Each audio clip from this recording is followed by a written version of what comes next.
നമസ്കാരം. മലയാളി വാർത്ത ഇൻസൈഡിലേക്ക് സ്വാഗതം.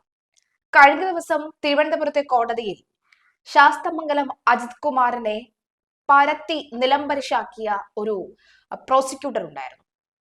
ദ പ്രോസിക്യൂട്ടർ എന്ന് പറഞ്ഞ പ്രോസിക്യൂട്ടറിന്റെ ആ വക്കീലിന്റെ ഫോട്ടോ സമൂഹ മാധ്യമങ്ങളിൽ നിന്ന് കത്തിക്കയറുകയാണ്. പിന്നിൽ മറ്റാരുമല്ല, CPM-ഉം DYFI-യും SFI-യും ഒക്കെയാണ്. കാരണം ഇന്നലെ ആ കോടതി മുറിയിൽ തീർത്തത് ഒരു പകരം വീട്ടൽ കൂടിയായിരുന്നു. നിയമസഭയിൽ പോലും CPM-നെ മുഖമായി എത്തേണ്ട പോരാട്ട വീര്യമുള്ള, ഇത്തവണയെങ്കിലും CPM നേതൃത്വം പരിഗണിക്കുമോ എന്ന് കരുതിയിരുന്ന ഗീനാകുമാരിയാണ് അക്ഷരാർത്ഥത്തിൽ പ്രോസിക്യൂട്ടറായി കഴിഞ്ഞ ദിവസം കോടതി മുറിയിൽ എത്തിയത്. ഗീനാകുമാരി വന്നു എന്നറിഞ്ഞ നിമിഷം മുതൽ തന്നെ കോൺഗ്രസിന് ഉറപ്പായിരുന്നു എന്തായാലും ജാമ്യാപേക്ഷ ഉണ്ടാവുകയില്ല. ഏതെല്ലാം തെളിവുകൾ കൊണ്ടുവരാൻ സാധിക്കുമോ ആ തെളിവുകളെല്ലാം കൊണ്ടുവന്ന രാഹുൽ മാങ്കൂട്ടത്തിനെ പൂർണ്ണമായും തടയിടും എന്ന് എല്ലാവർക്കും ഉറപ്പായിരുന്നു. അതുകൊണ്ട് തന്നെയാണ് ഒരു മുഴം മുന്നേ രാഹുൽ മാങ്കൂട്ടത്തിൽ ഹൈക്കോടതിയെ സമീപിക്കാൻ ഇറങ്ങിയതും. എന്തായാലും ആ പകരം വീട്ടലിൽ കത്തിയെരിഞ്ഞത് രാഹുൽ മാങ്കൂട്ടം എന്ന വ്യക്തി തന്നെയാണ്. കഴിഞ്ഞ ദിവസം രാഹുൽ മാങ്കൂട്ടത്തിന്റെ അമ്മ ഈ വാർത്ത കേട്ട് തളർന്നു വീണു എന്നാണ് അറിയുന്നത്. അക്ഷരാർത്ഥത്തിൽ ജാമ്യാപേക്ഷ തള്ളിയതിലല്ല, അതിൽ മേൽക്കോടതിയും ഉണ്ടല്ലോ, നിയമത്തിൽ എന്നും വിശ്വസിക്കുന്നു, എന്നായാലും നിയമം തന്നെ ജയിക്കുമെന്ന് ആണ് ആ അമ്മ പറയുന്നത്. പക്ഷേ അതേ നിമിഷം തന്നെ കോൺഗ്രസിൽ നിന്ന് തന്റെ മകനെ പുറത്താക്കിയെന്ന വാർത്ത കേട്ടപ്പോഴാണ് അമ്മയ്ക്ക് ഒട്ടും സഹിക്കാൻ വയ്യാത്തത് എന്നാണ് പറയുന്നത്.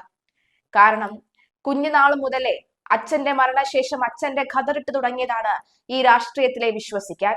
അമ്മയോടൊപ്പം സ്നേഹിച്ച, ഒരു ഘട്ടത്തിൽ അമ്മയെക്കാൾ അധികം അവൻ പാർട്ടിയെ സ്നേഹിച്ച ഒരു വ്യക്തിയായിരുന്നു രാഹുൽ മാങ്കൂട്ടത്തിൽ. എന്റെ മകനെ ഈ ഒരു ക്രൂഷ്യൽ ഘട്ടത്തിൽ തള്ളിപ്പറഞ്ഞത് തെറ്റായി പോയി എന്നൊരു പക്ഷെ അമ്മ വിശ്വസിക്കുന്നുണ്ടാകും. എന്തായാലും അമ്മ വളരെ അഭിമാനത്തോടുകൂടി കഴിഞ്ഞ വർഷം 2024 ഡിസംബർ 4-ന് ആ അമ്മ മകനെ അഭിമാനത്തോടുകൂടി സ്നേഹത്തോടുകൂടി ചേർത്ത് പിടിച്ച് ആശ്ലേഷിച്ച് ചുംബിക്കുന്ന ദൃശ്യം നമ്മൾ കണ്ടതാണ്. ഇന്ന് അതേ അമ്മ അതേ മകന്റെ പേരിൽ ഏറെ വേദനിക്കുന്ന ഒരു അമ്മയായി ഇപ്പോൾ മാറിയിരിക്കുന്നു. ഗീനാകുമാരിയുടെ അക്ഷരാർത്ഥത്തിൽ നടന്ന ഒരു പോരാട്ടം തന്നെയായിരുന്നു കഴിഞ്ഞ ദിവസം കോടതി മുറിയിൽ കണ്ടത് എന്നാണ് പലരും വ്യക്തമാക്കുന്നത്. 1994-95 കാലത്ത് SFI നേതൃത്വത്തിൽ കേരള സർവകലാശാലയിൽ നടത്തിയ വിളനിലം സമരത്തിനിടയിലും കൂത്തുപറമ്പ് സമരത്തിനിടയിലും കണ്ട അതേ പോരാട്ട വീര്യം. പോലീസ് അതിഭീകരമായാണ് അന്ന് ഗീനാകുമാരിയെ തല്ലിച്ചതച്ചത്. അതുകൊണ്ട് തന്നെ ഏതൊരു പെണ്ണിനു വേണ്ടിയും, സമ്മർദ്ദം അനുഭവിക്കുന്ന ഏതൊരു സ്ത്രീക്ക് വേണ്ടിയും, ആണാൽ അടിമപ്പെട്ട ഏതൊരു സ്ത്രീക്ക് വേണ്ടിയും ശബ്ദമുയർത്താൻ ഗീനാകുമാരി ഉണ്ടാകുമെന്ന് മുമ്പേ പലരും പറയാറുണ്ട്. ഗീനാകുമാരിയുടെ തല തല്ലിപ്പൊളിച്ചും നിലത്തിട്ട് ചവിട്ടിയിരച്ചും പോലീസ് നടത്തിയ ആക്രമണങ്ങൾ അതിക്രൂരമായിരുന്നു അന്ന്. കാസർഗോഡ് മുതൽ തിരുവനന്തപുരം വരെ ഒഴുകിയ ചോരപ്പുഴയുടെ മറ്റൊരു അധ്യായമായിരുന്നു ഈ സംഭവങ്ങൾ. അക്കാലത്ത് തന്നെയാണ് പോലീസ് വാഹനങ്ങളും തെരുവിൽ നിന്ന് കത്തിയിരുന്നത്. വിദ്യാർത്ഥികളും പോലീസും നേർക്കുനേർ ഏറ്റുമുട്ടി നടത്തിയ രക്തരൂക്ഷിതമായ ആ പോരാട്ട ചരിത്രം വല്ലാത്തൊരു ചരിത്രം തന്നെയാണ്. MLA ആയും മന്ത്രിയായും ഒക്കെ ഗീനാകുമാരി പൊതുരംഗത്തുണ്ടാകുമെന്ന് കരുതിയ രാഷ്ട്രീയ കേരളത്തിന് മുന്നിലാണ് അവരിപ്പോൾ ഒരു പ്രോസിക്യൂട്ടറായി തിളങ്ങി നിൽക്കുന്നത്. ആ പോരാട്ട വീര്യമാണ് കഴിഞ്ഞ ദിവസം കണ്ടത്. CPM ആണ് ഗീനാകുമാരി തന്നെ ഇറങ്ങണമെന്ന ആവശ്യം മുന്നോട്ട് വെച്ചത്. ഗീനാകുമാരി ഇറങ്ങിക്കഴിഞ്ഞാൽ CPM ഇട്ട പ്ലാൻ കൃത്യമായി നടപ്പിലാകും. ഒരു പഴുതുപോലും ഇല്ലാതെ ശാസ്തമംഗലം അജിത്തിനെ അടിച്ചു നിലംപരിശാക്കിക്കൊണ്ട് രാഹുൽ മാങ്കൂട്ടത്തിനെ പൂട്ടാൻ കഴിയുമെന്നാണ് വിചാരിച്ചിരുന്നത്. അത് തന്നെ നടക്കുകയുമുണ്ടായി. എന്തായാലും പ്രോസിക്യൂട്ടർ എന്ന വേഷത്തിൽ ഗീനാകുമാരി തിളങ്ങുകയാണ്. ഗീനാകുമാരിയുടെ ഈ പോരാട്ട വീര്യം കണ്ടെങ്കിലും അത് സമൂഹത്തിൽ ഗീനാകുമാരിയുടെ പേര് കൂടുതൽ ശക്തമായി വരികയും അതേ ഈ ഒരു ഇമേജ് വെച്ച് തന്നെ വീണ്ടും അവർ പാർട്ടിയിലേക്ക് മത്സരിക്കാൻ നിൽക്കുമോ എന്ന് പോലും ഒരു ആലോചന നടക്കുന്നുണ്ട്. ഏത് മേഖലയായാലും നീതിക്കൊപ്പം നിൽക്കുക, അതിനുവേണ്ടി പോരാടുക എന്ന ചുവപ്പ് പ്രത്യാശാസ്ത്ര ബോധം തന്നെയാണ് ഗീനാകുമാരി ഇപ്പോഴും നയിക്കുന്നത്. ആ ചുവപ്പ് പ്രത്യാശാസ്ത്ര ബോധമൊക്കെ നല്ലതാണ്. എന്നാൽ മുഖ്യമന്ത്രിക്കും ഗോവിന്ദനും ഒക്കെ തന്നെ സമയം കിട്ടുമ്പോൾ ഒന്ന് പറഞ്ഞു കൊടുത്താൽ നല്ലതായിരിക്കും. രാഹുൽ മാങ്കൂട്ടത്തിൽ കേസിലും പ്രകടമാകുന്നത് ഇത് തന്നെയാണ്. ഗീനാകുമാരിയുടെ തല തല്ലിപ്പൊളിച്ചും നിലത്തിട്ട് ചവിട്ടിയിരച്ചും പോലീസ് നടത്തിയ ആക്രമണങ്ങൾ അതിക്രൂരമായിരുന്നു. 1994 നവംബർ 25-ന് തലസ്ഥാന നഗരത്തിൽ നടന്ന അത്തരം ഒരു വിദ്യാർത്ഥി സംഘർഷത്തിലെ പ്രതി 2023 ഒക്ടോബറിൽ വഞ്ചൂർ കോടതിയിൽ ഹാജരായത് മറ്റൊരു ചരിത്ര നിമിഷത്തിനായിരുന്നു. 30 ആണ്ടായി ഉള്ളിലുള്ള നീറ്റൽ തുറന്ന് പ്രകടിപ്പിക്കാൻ എത്തിയ പോലീസുകാരന്റെ നടപടി വലിയ രൂപത്തിലാണ് മാധ്യമങ്ങളിൽ ഇടം പിടിച്ചത്.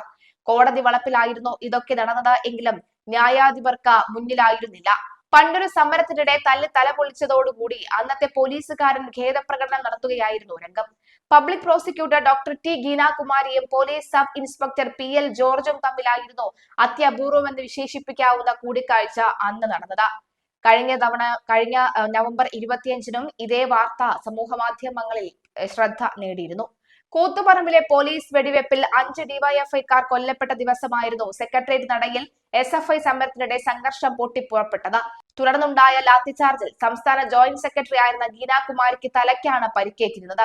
ചോരയൊലിച്ചു നിൽക്കുന്ന വനിതാ നേതാവിന്റെ ചിത്രം അടുത്ത ദിവസം പുറത്തിറങ്ങിയ പത്രങ്ങളിലെ പ്രധാന പടങ്ങളിൽ ഒന്നായിരുന്നു. കേരള സായുധ പോലീസിൽ ഹെഡ് കോൺസ്റ്റബിൾ ആയിരുന്ന ജോർജാണ് ലാത്തി കൊണ്ട് ഗീനാകുമാരിയുടെ തലയ്ക്കടിച്ചിരുന്നത്. മറ്റു പുരുഷ പോലീസുകാരും ഗീനാകുമാരി ഉൾപ്പെടെയുള്ള സമരക്കാരെ കൈകൾ ക്ഷീണിക്കും വരെ പ്രഹരിക്കുകയായിരുന്നു എന്നാണ് പറയുന്നത്. ബോധരഹിതയായ ഗീന പിന്നീട് മെഡിക്കൽ കോളേജിൽ പ്രവേശിപ്പിക്കുകയായിരുന്നു ഉണ്ടായത്. വർഷങ്ങൾ നിരവധി കഴിഞ്ഞെങ്കിലും ഒരു വനിതയെ തലയ്ക്കടിച്ച് പരിക്കേൽപ്പിച്ചതിന്റെ വേദന ആ പോലീസുകാരന് വിട്ടുമാറിയിരുന്നില്ല. ഒടുവിൽ വൈകിയാണെങ്കിലും പോലീസ് അസോസിയേഷൻ നേതാവ് TP ബാബുരാജ് ഗീനാകുമാരിയെ കാണാൻ ജോർജിന് അവസരമൊരുക്കി നൽകുകയായിരുന്നു. അന്നങ്ങനെ പറ്റിപ്പോയി. ഉള്ളിലെ നീറ്റൽ നേരിട്ട് കണ്ട് പറയാനാണ് വന്നത്. ക്ഷമ ചോദിക്കുന്നു. ഗീനാകുമാരിയുടെ ജോർജ് തുറന്നു പറഞ്ഞത് ഏറെ വൈകാരികതയോടെ ആയിരുന്നു എന്നാണ് മാധ്യമങ്ങൾ റിപ്പോർട്ട് ചെയ്തത്. എന്തായാലും നിയമസഭയിലേക്ക് മത്സരിക്കാൻ അവസരം ലഭിച്ചിട്ടില്ലെങ്കിലും CPM-നൊപ്പം ഒരു അഭിപ്രായ വ്യത്യാസവും ഇല്ലാതെയാണ് ഗീനാകുമാരി ഇപ്പോഴും ഉറച്ചു നിൽക്കുന്നത്. അവർ സംസ്ഥാന നേതാവായിരിക്കുമ്പോൾ ജില്ലകളിൽ ഘടനയ്ക്ക് നേതൃത്വം നൽകിയവർ പോലും MLA-മാരും MP-മാരും മന്ത്രിമാരുമായിട്ട് പോലും ഗീനാകുമാരിക്ക് അത്തരമൊരു അവസരം ലഭിക്കാത്തതിൽ CPM പ്രവർത്തകർക്കിടയിലും നിരാശയുണ്ട്. അഭിഭാഷകയായും പബ്ലിക് പ്രോസിക്യൂട്ടറായും എഴുത്തുകാരിയായും തിളങ്ങുന്ന ഗീനാകുമാരിയുടെ കഴിവുകൾ പാർലമെന്ററി രംഗത്തും ഉപയോഗപ്പെടുത്താൻ CPM വൈകിയെങ്കിലും തീരുമാനിച്ചാൽ അതൊരു പുതിയ ചരിത്രത്തിന് തുടക്കമാകും. പദവികൾ ആഗ്രഹിച്ച് പാർട്ടിയിൽ പ്രവർത്തിക്കുകയും പിന്നീട് പാർട്ടി തന്നെ മാറുകയും ചെയ്ത സിന്ധു ജോയിമാർ ഉള്ള നാട്ടിൽ സമരം തന്നെ ജീവിതമാക്കി മാറ്റിയ ഗീനാകുമാരിയെ പോലെയുള്ളവരെ പരിഗണിച്ചാൽ അത് സ്ത്രീ സമൂഹത്തിനിടയിലും ചെങ്കൊടിയുടെ ശോഭയാണ് വർദ്ധിപ്പിക്കുക എന്ന് പറഞ്ഞുകൊണ്ട് വലിയ വാക്കുകൾ കൊണ്ട് അവരെ സുഖിപ്പിക്കുന്ന അല്ലെങ്കിൽ അവരെ കുറിച്ച് എഴുതുന്ന ലേഖനങ്ങൾ നമ്മുടെ സമൂഹ മാധ്യമങ്ങളിൽ ഇപ്പോൾ കാണാൻ സാധിക്കുന്നുണ്ട്. എന്തായാലും കഴിഞ്ഞ ദിവസം നടന്നത് ഒരു പോരാട്ടം തന്നെയായിരുന്നു എന്ന് വേണമെങ്കിൽ പറയാം. ഈ പോരാട്ടത്തെ മുൻനിർത്തിക്കൊണ്ട് ഈ പോരാട്ടത്തെ സമൂഹത്തിനിടയിൽ പ്രചരിപ്പിച്ചുകൊണ്ട് CPM പുതിയൊരു കാൻഡിഡേറ്റ് ആയിട്ട് ഗീതാകുമാരിയെ ഈ ഒരു ഘട്ടത്തിൽ കൊണ്ടുവന്നാലും നമുക്ക് അത്ഭുതപ്പെടാൻ കഴിയില്ല എന്നുള്ളതാണ്. ബലാത്സംഗവും ഗർഭചിത്രവും നടന്നുവെന്ന് സ്ഥാപിക്കുന്നതിന് ഡോക്ടറുടെ മൊഴി സഹിതമുള്ള രേഖ പ്രോസിക്യൂഷൻ കോടതിയിൽ ഹാജരാക്കി.